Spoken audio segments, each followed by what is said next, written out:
இந்த வருஷம் 2025ஓட social answer sheet scanned copy பாருங்கள். இதில் நமக்கு மேப்பு 8 மார்க்கு, அதில் பிளாக் சாயில் ரீஜியன் அப்படின்னு ஒன்று வந்து கேட்டிருக்காங்க. அதை நல்லா நோட் பண்ணிக்கோங்க.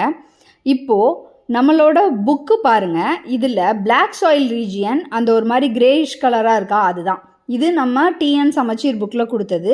இது மத்திய பிரதேஷ் ஏரியா ப்ளஸ் குஜராத்லேயும் ஒரு 2 பிளேஸ் அங்கே வந்து காமிச்சிருக்கிறாங்க. நல்லா பாருங்கள். இப்போ நம்மளோட ஆன்சர் கீ, இந்த கீ வச்சு தான் டீச்சர்ஸ் எல்லாமே வந்து கரெக்ஷன் பண்ணுவாங்க.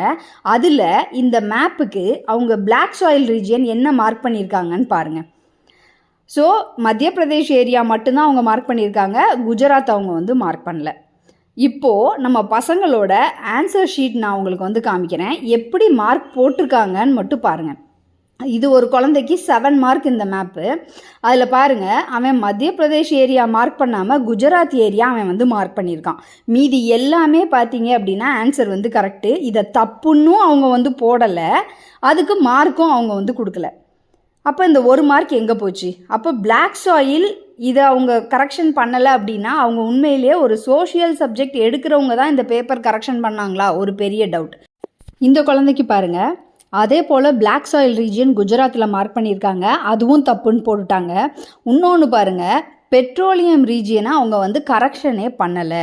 இது நம்மளோட புக்கில் உள்ள பெட்ரோலியம் ரீஜியன் ஏரியா. ஸோ அங்கே என்ன கொடுத்துருக்குறாங்களோ அதே தான் இவங்க இங்கே வந்து மார்க் பண்ணியிருக்கிறாங்க. பட் அதையும் இவங்க வந்து ஒழுங்காக கரெக்ஷன் பண்ணாமல் வெறும் 6 மார்க் தான் போட்டிருக்காங்க. இப்போ 2 மார்க் இந்த குழந்தைக்கு வந்து போயிடுச்சு. ஏன் இந்த அளவுக்கு கரெக்ஷன் பண்ணுறாங்க உண்மையிலே புரியலை.